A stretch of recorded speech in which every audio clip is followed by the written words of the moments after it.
Strategy Management Series. Video number 67, Strategy Formulation. Step 6. Strategy Selection, Generic Recovery and Restructuring Strategies. Welcome back to the Ready MBA series on strategy management. In our previous videos, we introduced strategy selection, the sixth step in the strategy formulation process. This step consists of identifying and selecting courses of action that a company may choose to achieve its strategic intent, mission, vision, and objectives. In our last few episodes, we have been talking about generic strategies, which are fundamental approaches that businesses can adopt to gain a competitive advantage and position themselves effectively within their industry or market. These generic strategies help businesses make strategic decisions about how they will compete in the market, allocate resources, and differentiate themselves from competitors.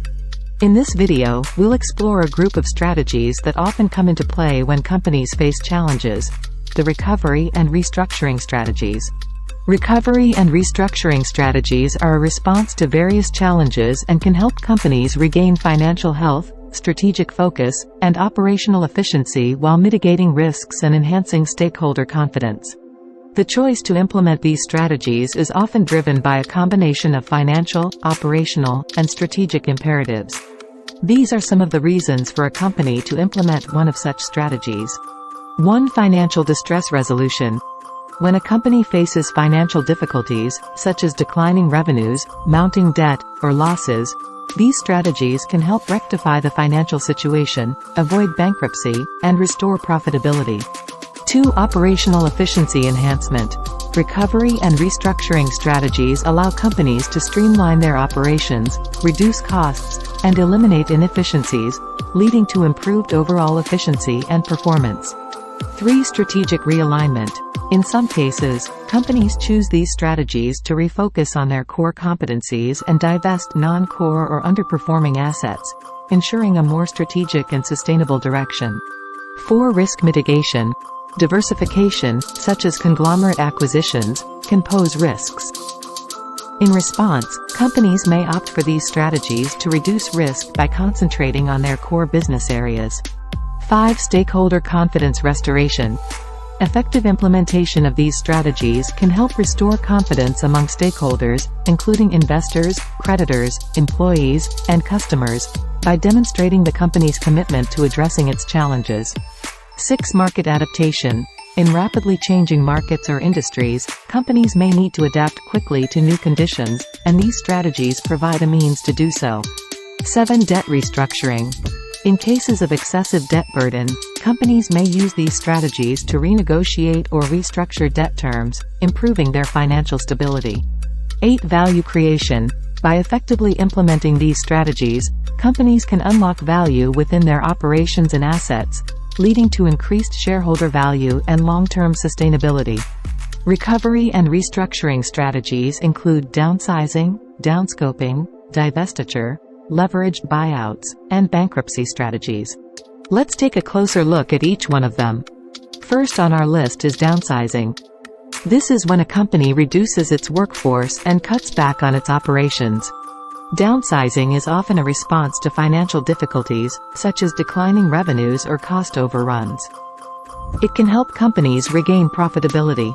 For example, when IBM faced financial struggles in the early 90s, they undertook a significant downsizing initiative to trim costs. Downsizing strategies offer advantages like cost reduction, increased efficiency, focus on core activities, and adaptability. However, they also come with drawbacks, including negative effects on employee morale and productivity, loss of skills and knowledge, decreased innovation, and potential reputation damage. Careful planning and execution are crucial when considering downsizing strategies. 2 key tactics for successful downsizing are careful planning to minimize disruption and offering support to employees who are affected. Now, let's talk about downscoping.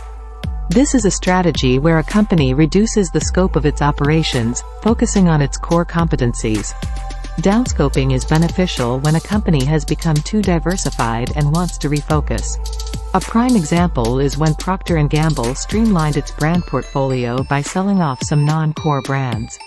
Downscoping strategies offer advantages like a focus on core competencies, simplified operations, cost reduction, and resource allocation.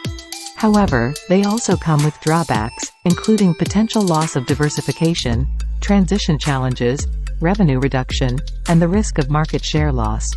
When implementing downscoping, effective communication and strong project management are essential to ensure a smooth transition.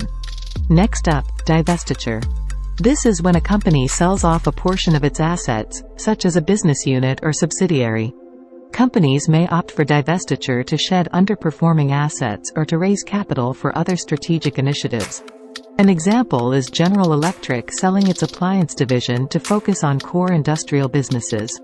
Divestiture strategies offer advantages such as a focus on core business, cash infusion, reduced operational complexity, and risk reduction. Selling non-core assets can generate significant cash inflow, which can be used to pay down debt, invest in core operations, or fund new growth initiatives. Divestiture simplifies a company's operations by shedding non-core businesses, which can lead to increased efficiency and lower management overhead. Additionally, getting rid of underperforming or non-core assets can reduce the overall risk exposure of the company. However, they also come with drawbacks, including potential loss of diversification, revenue reduction, transition challenges, and the loss of potential synergies. While divestiture simplifies operations, it may lead to a loss of diversification, potentially making the company more susceptible to economic fluctuations in its core industry. The process of divestiture and transition can be complex, leading to disruptions, uncertainties, and potential employee morale issues. Effective due diligence and a well-planned divestiture strategy are crucial for success. Now, let's discuss leveraged buyouts, LBOs. This involves acquiring a company with a significant amount of borrowed money.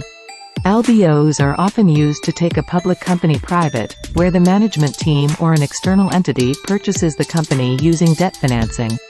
A famous example is the buyout of RJR Nabisco, as depicted in the book and movie, Barbarians at the Gate. LBO strategies offer advantages like high return potential, ownership and control, profitability enhancement, and strategic reorientation. LBOs offer the potential for high returns on investment, as they typically involve purchasing a company with borrowed funds and a relatively small amount of equity. Acquirers may have the flexibility to implement changes and strategies that can enhance the target company's profitability, such as operational improvements or cost reduction initiatives. Additionally, LBOs can facilitate a strategic reorientation of the target company, aligning its operations with the new owner's vision and objectives. However, they also come with challenges, including high debt burden, interest payment risks, operational distractions, and potential limitations on liquidity and exit options. LBOs typically involve substantial debt financing, which can result in a high debt burden for the acquired company, potentially leading to financial instability. The process of an LBO, including the change in ownership and potential restructuring, can be operationally distracting and may lead to a temporary decline in productivity. In addition, acquiring companies through LBOs may face challenges in achieving liquidity events, such as selling the company or taking it public, which can limit exit options. Key tactics for LBOs include detailed financial analysis and securing favorable debt terms. Last but not least, we have bankruptcy strategy. This is when a company files for bankruptcy protection to restructure its financial obligations. Companies opt for bankruptcy when they are overwhelmed by debt and need a fresh start. A well-known example is General Motors filing for Chapter 11 bankruptcy in 2009 to reorganize and continue its operations. Bankruptcy strategies offer benefits like debt relief, legal protection, a fresh start, and creditor negotiation. They offer a way for companies to obtain relief and legal protection from overwhelming debt burdens, allowing them to restructure and continue operations. They can provide a fresh start, enabling companies to shed unmanageable financial obligations, renegotiate with creditors for more favorable terms, and refocus on profitable operations. However, they also come with drawbacks, including reputation damage, operational disruptions, potential loss of value, and long-term credit consequences. Bankruptcy strategies can erode customer and stakeholder trust, which may take a considerable amount of time to rebuild. The process can be operationally disruptive, potentially leading to layoffs, asset sales, or other measures to reduce costs. In some cases, they may lead to the loss of asset value and the dilution of shareholder equity. Bankruptcy strategies involve detailed legal and financial negotiations and restructuring plans. Limitations of recovery and restructuring strategies. Each of these strategies has its limitations and challenges. You need to consider the legal and financial complexities and the potential impact on employees and stakeholders. It's critical to adhere to all legal and ethical guidelines and ensure transparent communication throughout the process. That wraps up our discussion of recovery and restructuring strategies in the strategy selection step.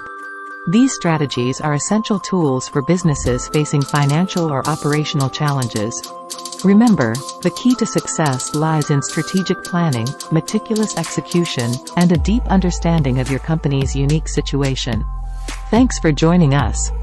Don't forget to like, subscribe, and hit that notification bell to stay updated. We'll be back with more insights and strategies for your business. Until next time, stay strategic.